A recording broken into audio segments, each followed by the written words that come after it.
Good morning there, School of Tomorrow students. It's 11:16 in the morning on June 21st in the Pacific time zone, Portland, Oregon.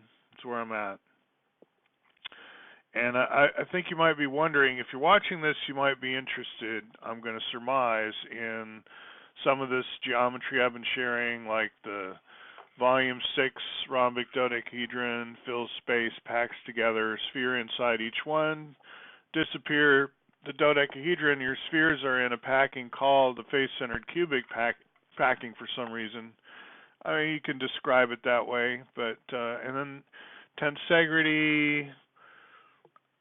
Kenneth Nelson's a friend of mine. He had some suspicions about the Fuller stuff. He didn't know what to make of the whole number volumes exactly. It's not that they're all whole numbers either. Like this chart here is one I came up with. You'll see this stuff in Wikipedia. Right here I'm in the digital math curriculum that I have on Wiki Educator. It's called Martian Math, right? So I've got a lot of materials that I put together over a period, but you might be wondering, okay, that's all very interesting, but is there any university I can go to, and what are the jobs available in, say, designing cities from scratch, like this Asylum City I've been going on and so forth?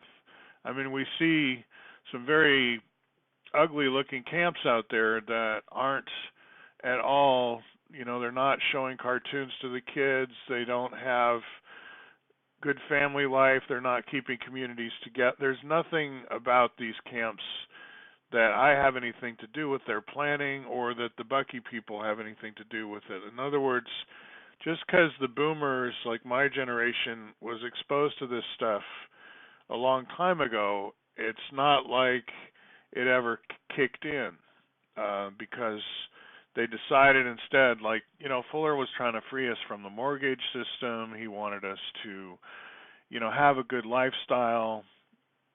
And he thought that, the way a lot of society is set up is there has to be scarcity to the point of lethal. And, if you don't toe the line, obey the rules, and, play by their rules, then you don't have a right to live, really. I mean, you have to. So he was pretty lucky in a lot of ways in how much progress he managed to make. For one individual to break through as much as he did and not sell out, wow, right? So he was a big hero of ours. But, we've been fairly effectively marginalized to the point where I'm just trying to make it clear to newcomers that the stuff that's out there is not a result of our getting to, my ethnicity is not reflected. In other words, like as a Quaker with a desire for higher living standards for people around the world, with the global grid and stuff, I don't see my people I have no representation in Congress.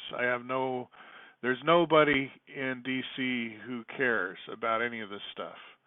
So it's not like I write to Congress, because I know that's not going to help. I'm not trying to help DC become enamored of this stuff, because I know that's hopeless. So I don't even try, right? But I do want to make sure I don't get caught up, that they don't blame it on me that stuff's going on the way it is. It's not my doing, okay? I do still want to see cities from scratch. DC is a good example of a city from scratch. They had to drain a swamp, right, to make it. So it's not like we can't do these projects in the future. I just want you, as a School of Tomorrow teenager, say, coming along, to realize that American history, American literature of this kind, with this kind of mathy, kind of engineering feel to it, has been dismissed, marginalized, because specialists, like if you're a literature teacher or a philosophy teacher, what do you want to do with polyhedra, right? It's not, you don't want polyhedra messing up your curriculum, even though to understand American transcendentalism and where it went, you would have to, right? You would have to let this stuff become part of your syllabus. But so far in 40 years or so, that hasn't happened.